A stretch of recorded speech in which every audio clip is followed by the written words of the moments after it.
Bismillahirrahmanirrahim. Alhamdulillahirabbil alamin. Allahumma shalli ala sayyidina Muhammad wa ala alihi wa sahbihi wa ummatihi ajmain. Assalamualaikum warahmatullahi wabarakatuh.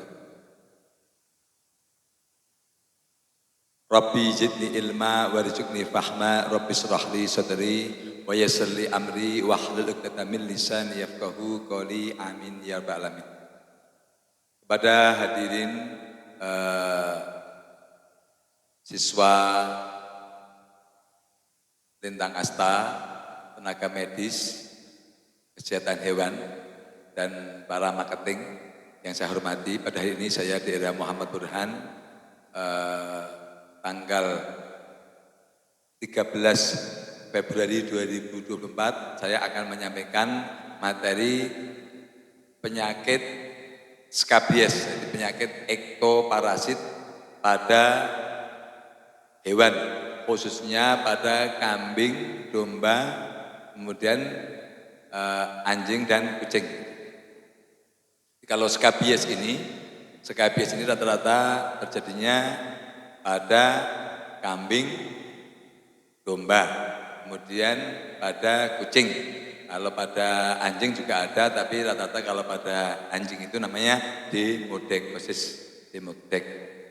Di skabies itu berasal dari kata penyakit atau kutu yang menginfeksi hewan tersebut. Jadi Sarcoptes cabei. Jadi Sarcoptes cabei.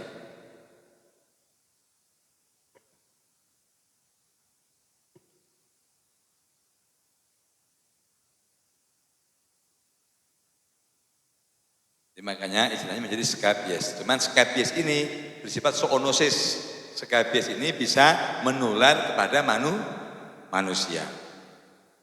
Demodek juga zoonosis tapi tidak separah skabies. Jadi kalau ada manusia penyakit kulit, kudis ya, itu kan kudis, gudik kalau Jawa, kemudian kalau skabies itu adalah ini ya, penyebabnya adalah Sarcoptes cabei. Jadi artinya kalau manusia kontak sama kambing, domba yang skabies bisa tertular, sama kucing juga sama. Itu skabies. Jadi spesifik memang penyebabnya adalah Sarcoptes cabei. Nah, kemudian faktor penyebab daripada skabies ini kalau pada hewan adalah pertama kali mau kucing, mau anjing, mau kambing, domba, faktor kandang yang kotor. Jadi faktor kandang kotoran yang tidak pernah dibersihkan ini mengakibatkan semua mikroorganisme termasuk skabies ini, termasuk Sarcoptes ini. Ini kan maksudnya tungau. Maksudnya tungau. Tungau itu kalau bahasa Jawa tengu gitu. Tungau itu. Jadi itu kurang lebih akan menghidupkan, jadi semua jasad renik, semua bibitnya sudah ada. Jadi ketika ada kotoran, feses itu kan banyak nitrogen, banyak amonia, ini dia akhirnya menjadi berkembang. Jadi intinya faktor pertama kali adalah kebersihan kandang. Jadi kotoran yang menumpuk, baik bentuknya kering maupun basah, itu menjadi media tumbuh berkembangnya Sarcoptes cabei dan yang lainnya. Nah, termasuk kalau kucing, kalau pada kucing itu sama. Jadi kucing itu kan, makanya kalau kucing itu di usia masih menyusui saja, dia luar biasa banyaknya ektoparasit.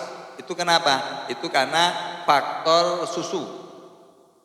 Jadi artinya susu daripada induk ini kan kemana-mana. Kotor, kemudian bekas cairan amnion atau cairan daripada setelah melahirkan cairan ketuban itu kan banyak masih menempel pada tubuhnya anak. Nah ini kan protein tinggi, itu menjadi media. Makanya idealnya harus dibersihkan dulu tempat-tempat itu, karena itu akan menjadi media. Karena bibitnya sudah ada, bentuknya kan telur. Jadi skabies ini tuh masuk itu kan lebih bentuknya ya telur, semuanya telur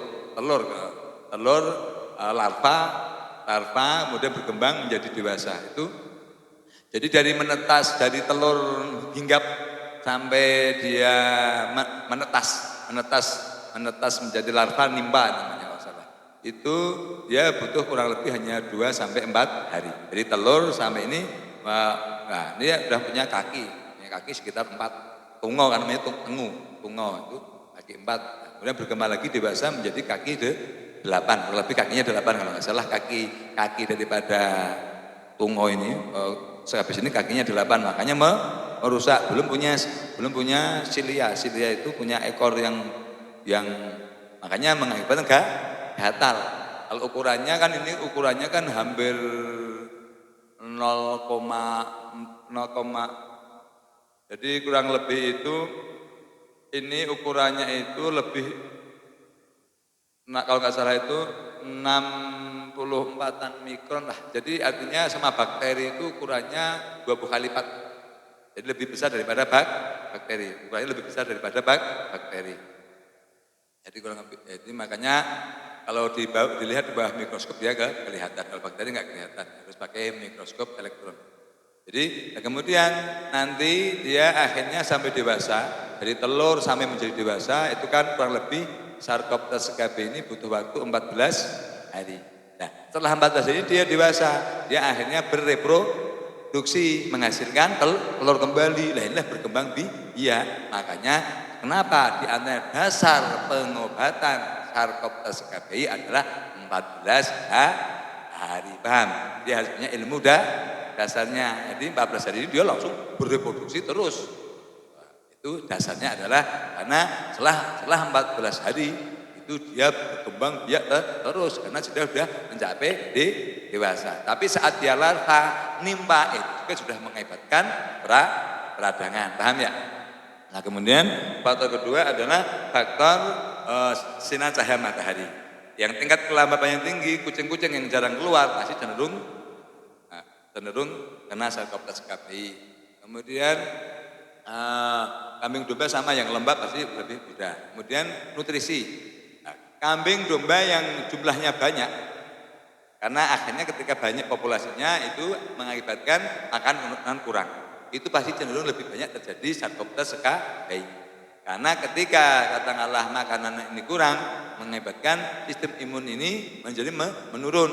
Karena hasil daripada produksi antibodi ini dari protein. Makanya kalau katakanlah istilahnya makanan cukup juga jarang. Karena infeksi itu sebenarnya tiap hari ada, setiap saat bukan setiap hari. Cuman ketika makanan cukup, tubuh ini melawan. Karena tubuh ini, contoh mohon maaf, bukan membela tukang rokok ya. Jadi contoh katakanlah pipa rokok gading. Pipa rokok gading ini kalau untuk rokok gitu kelihatan nikotin menempel di gading. Tapi kalau paru-paru ya juga sedemikiannya paru-paru. Artinya masih lebih bersih paru-paru daripada pipa gading. Karena pipa gading ini barang mati. Kalau paru-paru ini barang hidup, ada proses metabolisme diolah. Jadi tidak seperti yang digambarkan seperti katakanlah iklan rokok berbeda. Seperti itu sama. Jadi artinya tiap hari terinfeksi parasit, tapi tidak selalu menimbulkan penyakit parasit. Karena tubuh ini melawan, dia dibunuh. Namanya ada proses fagositosis, dimakan. Sama saja fagosit. Itu. Kemudian yang berikutnya adalah faktor tingkat kepadatan, overcrowded. Jadi tingkat kepadatan kandang ini juga mengakibatkan kejadian tinggi. Kandang terlalu rapat itu juga mengakibatkan terlalu tinggi. Kemudian faktor pemotongan bulu. Jadi kalau contoh untuk domba-domba Garut, domba-domba Garut ini bulunya dipotong pendek, ini pasti cenderung rentan pasti gampang kena skabies. Tapi domba-domba yang bulunya jarang dipotong, biarpun kotor, akan lebih jarang kena skabies. Karena bulu ini adalah alat proteksi daripada parasit. Tapi kalau bulu-bulunya pendek pasti gampang skabies saja. Nah, kemudian di samping itu pada bulu-bulu tersebut dialirkan zat kelenjar namanya cairan kelenjar minyak kelenjar sebasea. Itu minyak sebasea itu membunuh bakteri dan membunuh skabies ini. Jadi kalau bulunya boleh motong biar rapi, tapi jangan sampai pendek.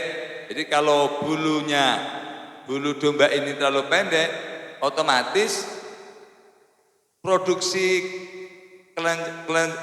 kelenjar sebasea atau kelenjar minyak ini tetap, tetapi artinya kan hilang karena dipotong bulunya. Tapi ketika katakanlah istilahnya bulunya masih panjang, berarti kan cairan minyak yang dihasilkan oleh kelenjar sebasea ini menempel pada bulu. Nah, otomatis Sarcoptes KBI ini yang menempel ke bulu dia menjadi mati. Paham ya? Itulah fungsinya daripada kelenjar bulu. Belum ada kelenjar keringat macam-macam. Itu kelenjar sudorifera banyak. Jadi di kulit pun banyak alat proteksi terhadap parasit itu sendiri sebenarnya. Nah, kemudian berikutnya tempat-tempat yang sifatnya katakanlah bulunya tipis. Contoh pada kelinci, telinga. Pada telinga ini kan pasti kena karena bulunya tipis. Kemudian pada mulut. Nah, kalau pada kambing domba selangkangan. Di selangkangan ini paling sering. Kenapa? Karena bulunya sedikit. Kemudian pada bawah ekor. Di bawahnya anus itu pasti sering. Ya. Tetapi kenapa? Ini awalnya tapi tidak akan di situ sebenarnya. Awalnya salahnya daripada dipotong rapat tadi. Akhirnya kalau domba Garut yang dipotong cuman 0,5 cm kalau misalnya itu mah rapat hampir kayak babi ya. Itu 0,5 kan, 0,5 juga enggak. Nah itu akhirnya ya seluruh tubuh. Akhirnya harusnya contoh di sini enggak akan. Karena bulunya banyak. Ini hanya tidak akan. Itu sampai itu ya, itu. Itu adalah faktor penyebab. Kalau penyebabnya itu tadi adalah penyebabnya kalau namanya skabies ya penyebabnya adalah Sarcoptes KBI. Kemudian ada kalau pada anjing ini dua, bisa demodek, bisa skabies.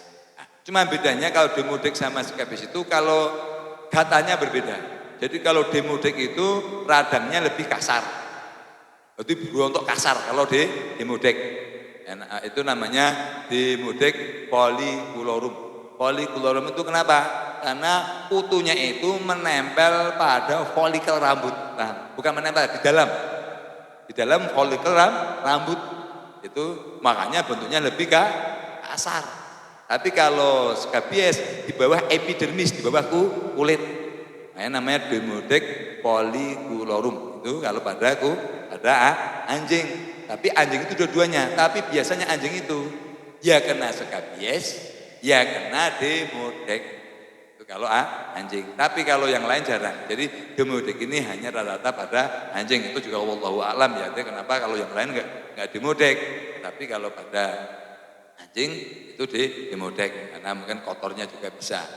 Kemudian setelah itu gejala klinis seperti saya sampaikan tadi ya, setelah menghinggap telur berkembang 2-4 hari, kemudian dia berkembang menjadi larva, nimpa, kemudian kurang lebih 4 hari telur tadi menetas menjadi larva nimpa tadi, merusak epidermis kulit, lapisan kulit, akhirnya dia di situ membentuk borok atau radang.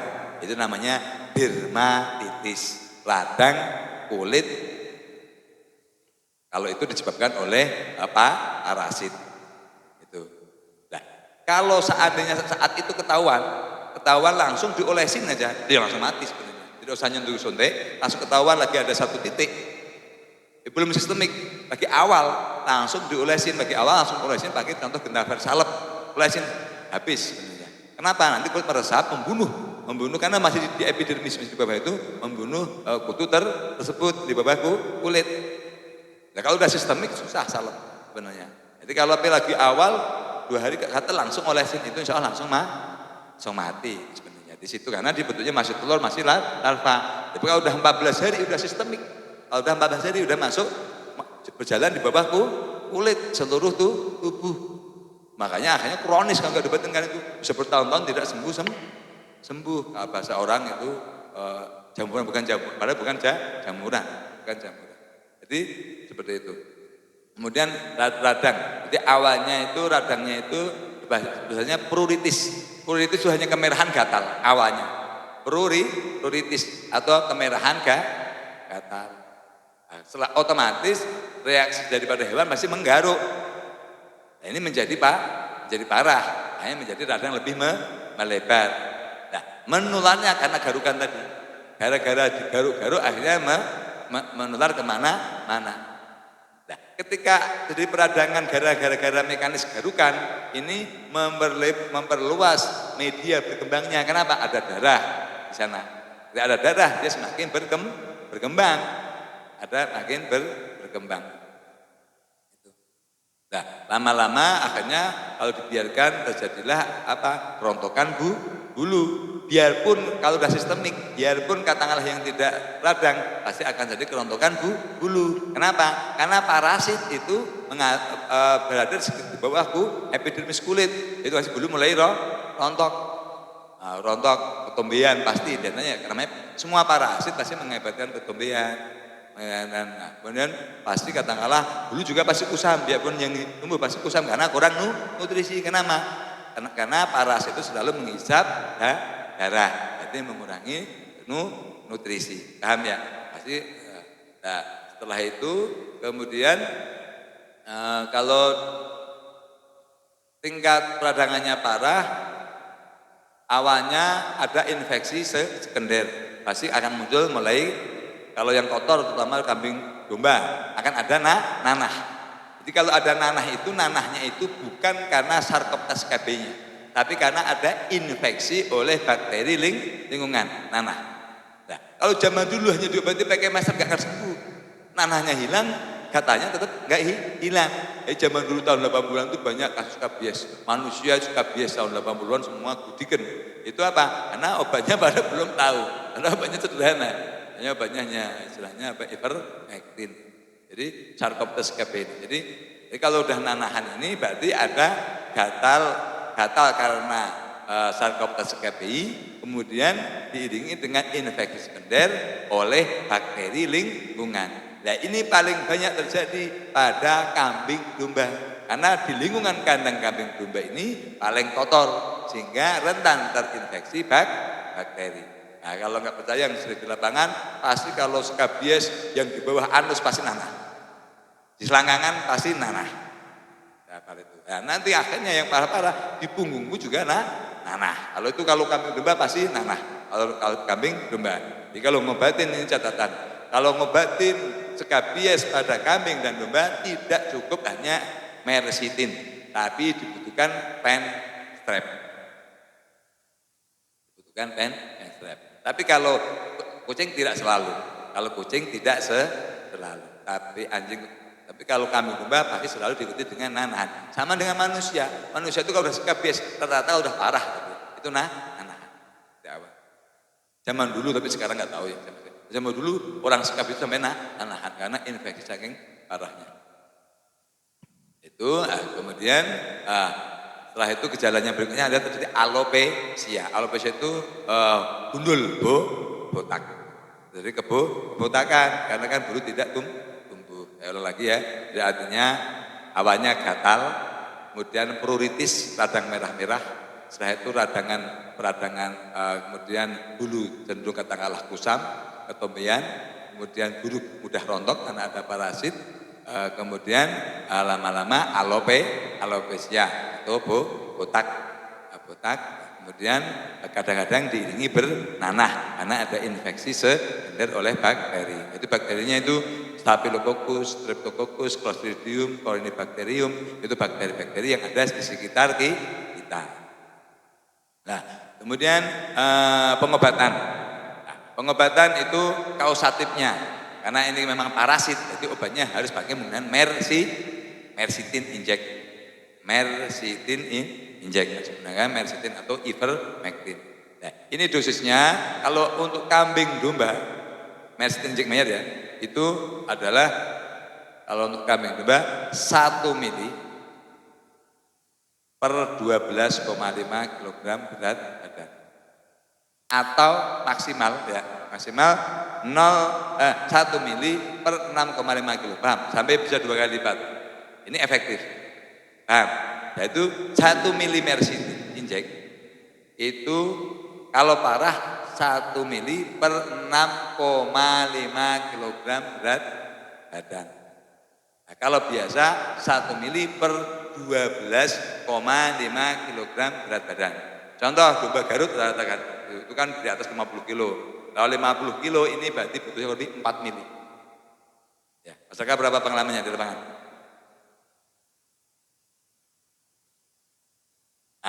Tepat, jadi 4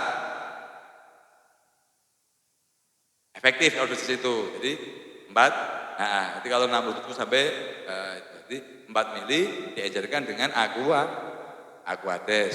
Dengan Aquades sampai berapa? Sampai 10 mili aja. Semakin anjir semakin baik. Ya, tapi disuntikkan di 2 titik yang kira-kira memang artinya di situ paling banyak peradangannya. Di situ paling banyak peradangan, tandanya di situ paling banyak sarkoptes KBI-nya. Paham ya? Jadi suntikkan di situ di 2 titik. Jadi jangan 10 mili ini disuntikkan satu tempat. Ya, paham ya? Jadi di tempat itu obat kausatifnya itu harus tidak. Kalau kausatifnya apa lagi? Kalau nggak bisa nyuntik, menggunakan Gentaver spray itu bisa. Menggunakan Gentaver spray itu bisa. Gentaver spray ini bisa semprotkan cuman nggak bisa sistemik, ya. Tapi bisa insya Allah sembuh. Gentaver spray nggak ada, menggunakan Gentaver salep itu juga bisa. Itu artinya ini untuk menyampaikan bahwa itu semuanya ada obat skabies. Yang parenteral injeksi itu mersitin, yang istilahnya topikal bisa diaplikasikan siapapun, ada Gentaver spray itu juga tetap namanya obat skabies. Kemudian itu tidak hanya mias, obat luka bukan. Jadi ini biar tahu. Jadi yang namanya Gentaver spray itu tidak hanya obat luka. Gentaver salep juga sama. Gentaver salep itu obat luka itu artinya istilah plusnya. Tapi fungsi utamanya awalnya itu adalah obat budis, obat budik, obat buduk itu adalah Gentaver salep. Paham ya? Ini kausatifnya. Kemudian setelah itu diberikan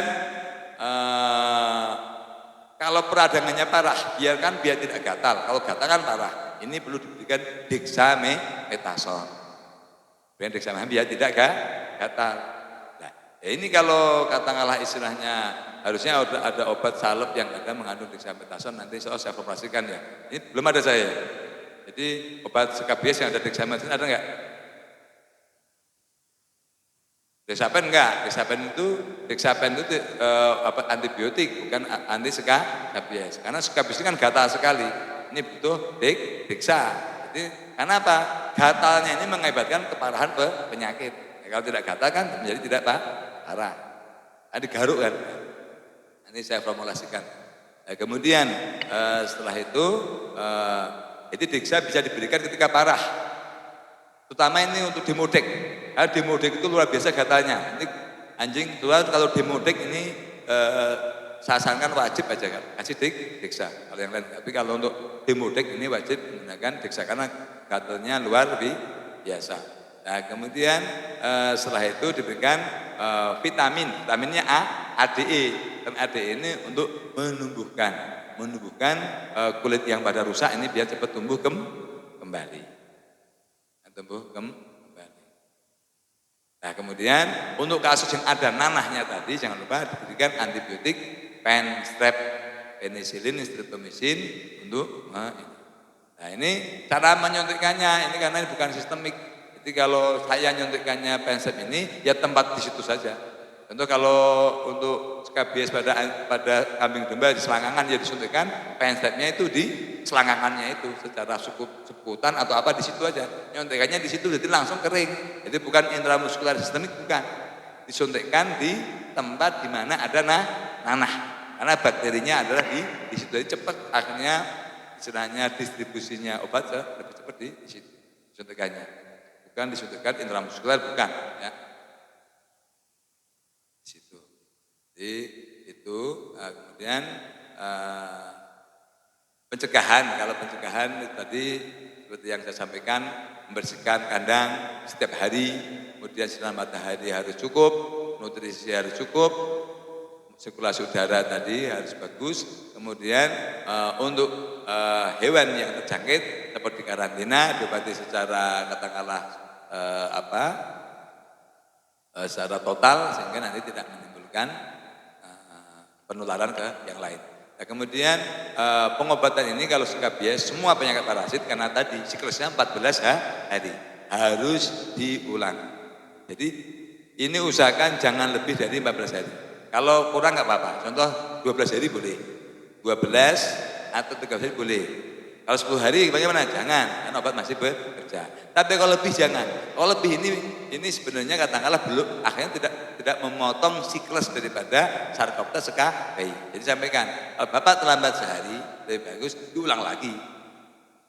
Kalau terlambat sehari, jadi 15 hari, harusnya 14 hari, 15 hari diulang kembali.